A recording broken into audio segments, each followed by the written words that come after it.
Zach's mandibles clicked in disbelief as he stared at the human across the table. "You're telling me your species treats freezing to death like it's just a minor setback? That's insane. You're made of flesh." His voice carried a hint of panic. Sarah chuckled, her eyes glinting playfully. She took a long sip of her hot chocolate, enjoying the warmth that contrasted sharply with the blizzard raging just beyond the outpost's reinforced windows. "Oh, Zach," she grinned, leaning in slightly, "you have no clue what humans can endure. Freezing to death? We've practically turned that into a hobby." Zach's compound eyes widened, as much as they could. "Hobby? You willingly expose yourselves to freezing temperatures for fun?" Leaning back with a smug smile, Sarah crossed her arms. "Ever heard of ice swimming, polar plunges, winter camping? We even have naked marathons in the snow." Zach's mandibles clicked rapidly, a sure sign of his species' distress. "But that's madness. Your soft bodies can't handle that kind of punishment. Fragile." Sarah raised an eyebrow, amused. "You've got no idea. Let me tell you about the time my great-grandfather got lost in the wilds of Alaska during the coldest winter on record. That story will make your exoskeleton shiver." As Sarah launched into her tale, Zach couldn't help but lean closer, both horrified and intrigued. He had no idea that this was just a taste of how resilient humans could be. "So, my great-grandfather, Grant Jeremiah, got stranded in the middle of Alaska. It was around minus 60 degrees Fahrenheit, which, if you're wondering, is about minus 51 Celsius, Sarah began, taking on the tone of a seasoned storyteller. Zach's antenna drooped in disbelief. "That's far below freezing. How did any living creature survive that?" Sarah waved her hand casually. "Oh, that's just a normal day for Alaskans. Anyway, Gramps was out on a supply run when his snowmobile broke down. No big deal, right? Except he was 50 miles from the nearest outpost, armed with just a flask of whiskey and half a sandwich. He must have frozen within moments." Zach stammered, his exoskeleton paling. "Moments?" Sarah laughed, tapping the table. "Oh, you poor thing. Gramps was only getting started. First thing he did, drank the whiskey to give up?" Zach asked hesitantly. Sarah's grin spread wider. "Nope, to make things interesting. Alcohol lowers your core temperature, but Gramps knew that. He wasn't trying to survive just yet. He was turning it into a challenge." Zach sat there, stunned, his mandibles wide open in shock. "Your ancestor made things worse on purpose? Why?" Zach's antenna twitched in sheer disbelief. "For the story, obviously," Sarah replied with a wink. "Who's gonna brag about surviving just a regular cold snap? You gotta make it interesting." Shaking his head, Zach sighed. "I must hear how this madness ends. Please go on." Sarah, clearly reveling in the moment, cracked her knuckles. "Oh, it gets better. So there's Gramps, slightly tipsy, standing in a snowstorm. He looks at his busted snowmobile and thinks, well, if I can't ride it, might as well wear it, and that's exactly what he did." Zach blinked in confusion. "He wore the vehicle?" "Yep," Sarah grinned. "He ripped it apart, used the seat cushions as makeshift boots, slapped the engine cover on as a hat, and wrapped himself in any wires and tubing he could find. Picture him, looking like some kind of deranged robot Eskimo." Zach's antenna twitched faster as he processed the idea. "That is inventive. But how could such an outfit protect him from extreme cold?" Sarah burst into laughter, her voice filling the cafe. "Protect him? Nah, not really, but it looked pretty cool, and the engine still had a bit of heat left in it. When you're staring down death, you take whatever little comforts you can." Zach glanced around as if hoping someone else would confirm that Sarah wasn't completely insane. Seeing no reassurance, he returned his attention to her. "What happened next?" "Gramps had two options," Sarah explained. "Either wait there for someone to find him or start walking and hope he didn't turn into a human popsicle. And, being the stubborn,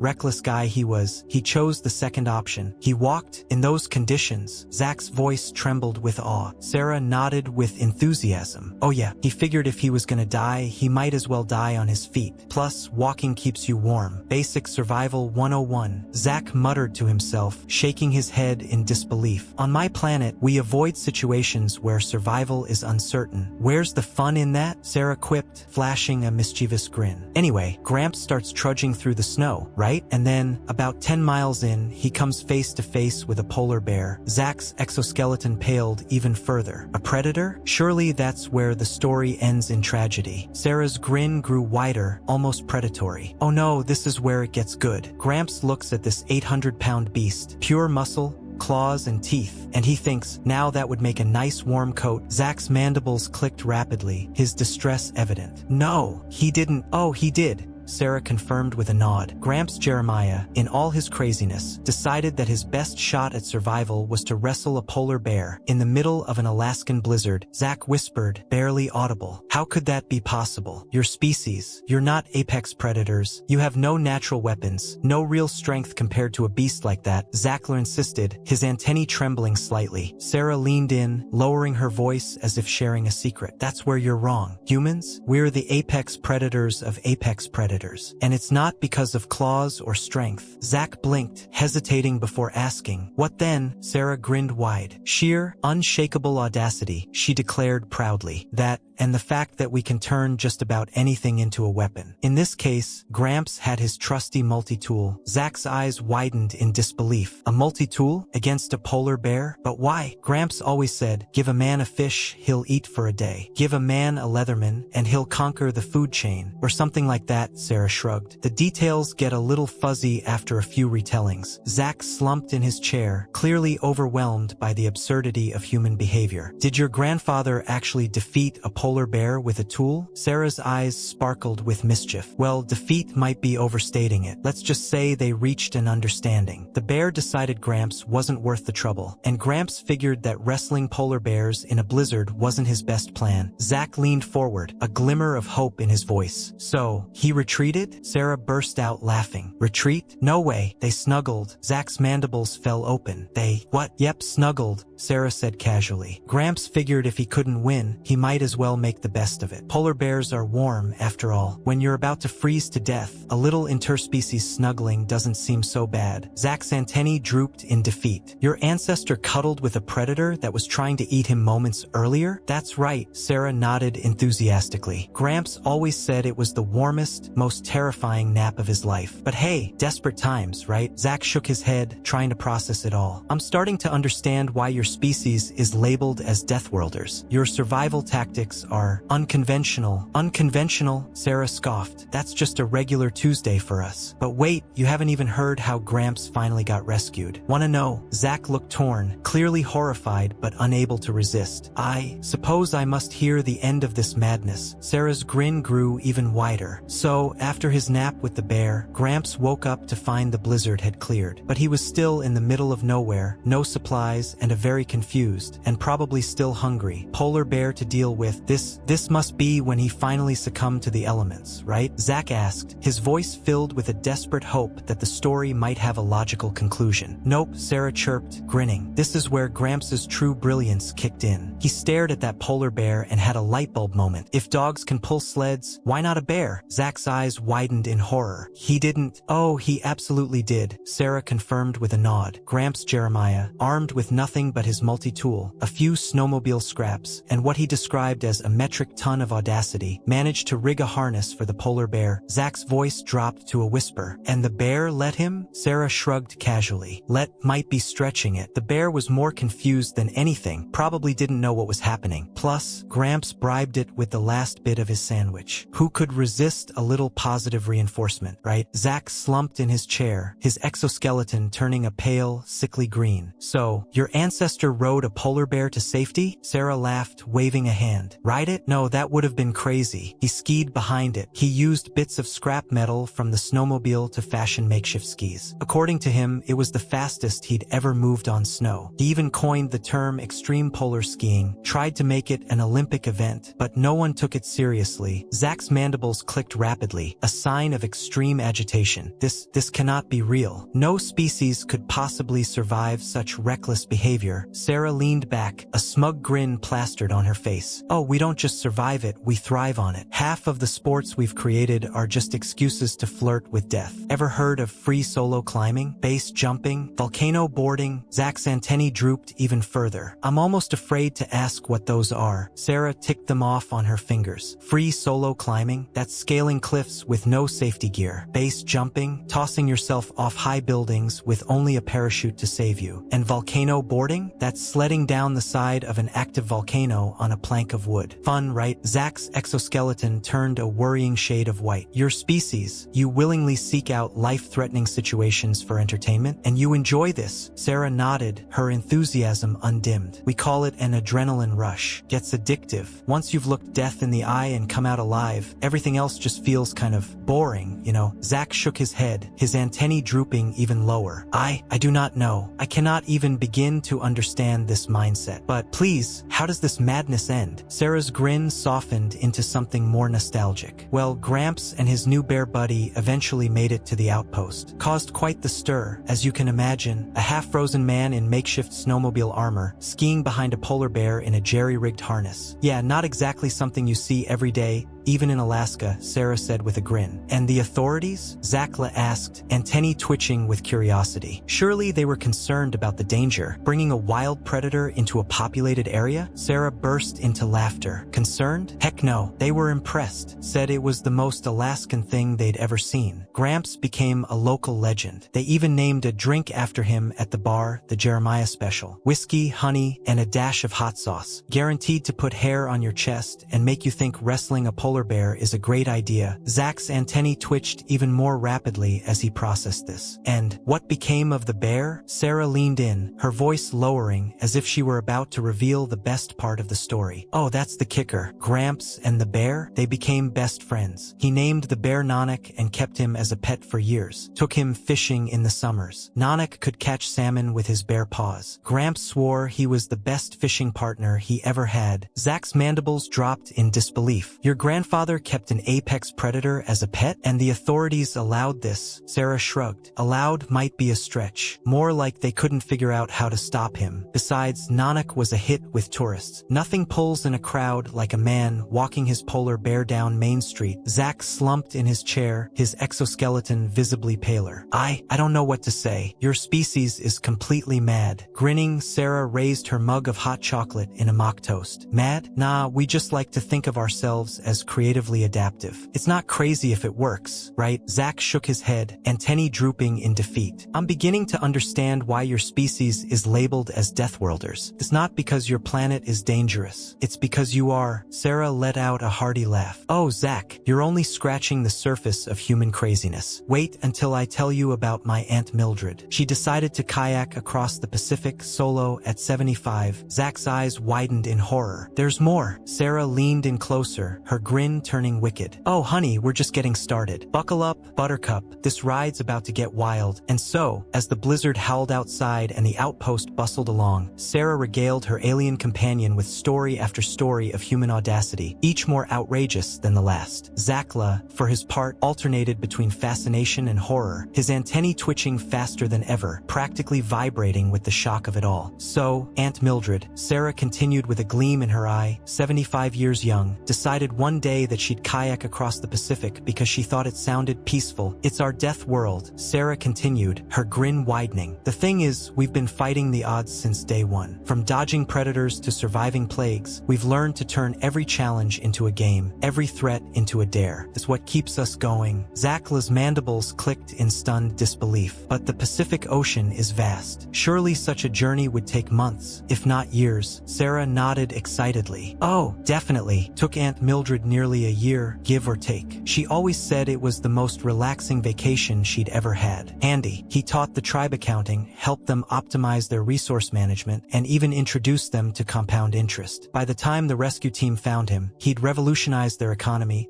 and was developing a new base, 8 numerical system he swore was better suited for jungle living. Zach shook his head slowly, trying to process the absurdity. This cannot be real. You're making these stories up to shock me, aren't you? Sarah held her hands up in mock surrender. I swear on my great-grandpappy Jeremiah's polar bear harness. Every word is true. Well, mostly true. Maybe vacation? Zach sputtered. How could risking one's life in the middle of a vast ocean be a vacation? Well, Sarah tapped her chin thoughtfully, According to Aunt Mildred, it was the first time in ages she didn't have to deal with telemarketers, door-to-door salesmen, or that yappy little dog next door. The solitude? Refreshing, she said. Zach's antennae drooped. But the dangers? Storms, sharks, towering waves. Sarah waved off his concerns. Oh, she loved those. Said storms were like nature's roller coasters. The sharks? Just big, curious sea puppies. As for the waves, well, she got pretty good at surfing by the end. The alien's exoskeleton paled even further. He surfed in the middle of the Pacific. Well, not on purpose at first, Sarah chuckled. But you know how it is. You're paddling along, minding your business, and boom, you're riding a 60-foot wave. Gotta make the best of it, right? Zach blinked rapidly, struggling to comprehend. And she survived this ordeal? Survived. Sarah's grin was unstoppable. She thrived, came back with a tan, biceps that could crush rocks, and enough stories for a best-selling book. Called it Pacific Paddle, How I Kayaked My Way to Enlightenment and Killer Abs. Big hit with the extreme sports crowd. Zach slumped in his seat, utterly defeated. I don't understand. Why would anyone willingly go through such hardships? Sarah leaned back, her expression turning thoughtful. That's the thing about humans, Zach. We don't just endure hardship, we seek it out. We climb mountains not because they're there, but because they challenge us. We dive into the ocean's depths, not because we have to, but because we're curious about what's hidden below. We shoot ourselves into space, not because it's easy, but because it's hard. Zach's antennae perked up slightly, curious despite himself. But why? What drives your species to such extremes? Sarah's eyes twinkled, a mix of pride and mischief. It's simple. We're curious, we're stubborn, and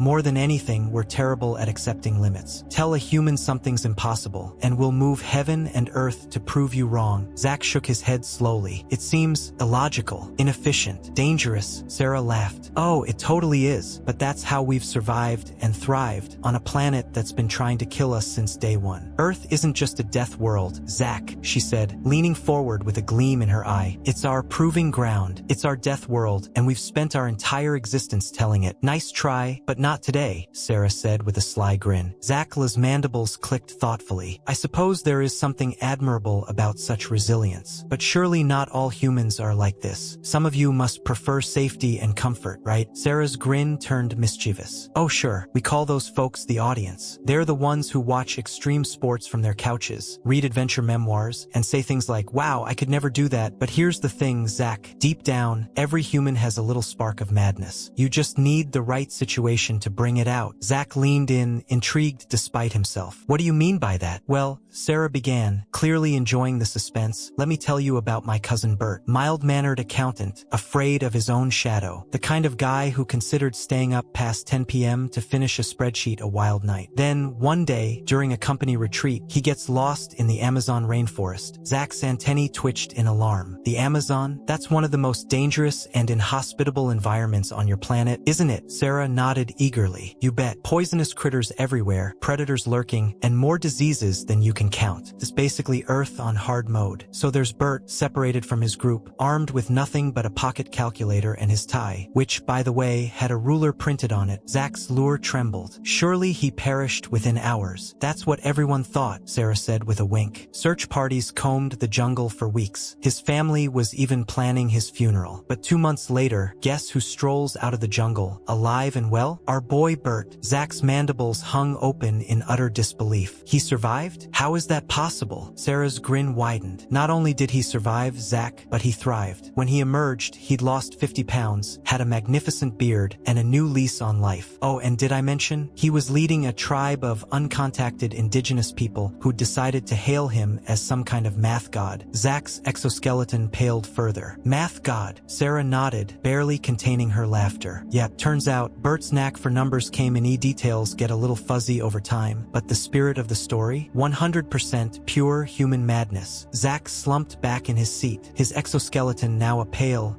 bewildered shade of green. Your species. You truly are beyond comprehension. I don't know what to believe anymore. Your species defies all logical expectations, Zach stammered, his antenna twitching uncontrollably. That's kind of our thing, Sarah said with a playful wink. We're walking contradictions. Fragile but tough, peaceful but warlike, logical but completely nuts. Humanity looked at survival of the fittest and said, nah, we'll take survival of the weirdest. Zach's antennae twitched faster as he processed this. yes, but how do you function as a society? How have you not driven yourselves to extinction with such reckless behavior? Sarah leaned back, her expression thoughtful. You know, Zach, that's the real miracle. We're not just survivors, we're adapters. Every near-death experience, every impossible challenge, it all makes us stronger, smarter, and maybe just a bit crazier. She gestured to the blizzard raging outside the reinforced windows. Take this outpost. 100 years ago, living in a place like this would have been seen as insane. Now, it's just another day at work. We've taken one of Earth's harshest environments and made it a cozy home away from home. Zach's eyes widened in realization. So, your species thrives on adversity? Bingo! Sarah snapped her fingers. Give that alien a cookie. We don't just survive adversity, we seek it out. It's like a muscle. The more we use it, the stronger it gets. And let me tell you, humanity's adversity muscle, it's ripped. Zach shook his head slowly, a mix of awe and horror creeping into his voice. It's remarkable. Terrifying, but remarkable. You've turned survival into an art form. Sometimes it's about breaking them and seeing what sticks. You call it madness, we call it thinking outside the box. Zach's antennae twitched as he surveyed the reactor, still glowing ominously. I don't know if I'll ever understand your species. Sarah clapped him on the back again, laughing heartily. That's okay, Zach. Understanding us would take the fun out of it. Now come on, let's grab a cup of reactor-brewed coffee and celebrate the fact that we just saved the outpost using duct tape, spare parts, and sheer human insanity. Zach stared at her, utterly defeated and amazed. You're truly the most unpredictable species I've ever encountered, and proud of it. Sarah laughed, handing him a steaming cup of coffee. As the outpost systems hummed back to life, Zach realized he had just witnessed something extraordinary. Humans weren't just survivors, they were creators of the impossible. And for better or worse, he was now a part of their latest and most insane story. But Sarah continued, her voice filled with that same unstoppable determination. We're always going to find a way to survive. That's what we do. We adapt, we fight, and we figure it out no matter what. Zach stared at her, his antennae twitching in quiet disbelief. You humans, you truly are unlike any species I've encountered. You don't just endure the impossible. You actively seek it out, as if defying the universe itself is part of your nature. Sarah chuckled, giving him a friendly pat on his exoskeleton. You're catching on, Zach. The universe throws its worst at us, and we throw our best right back. Sure, we might get knocked down, but we always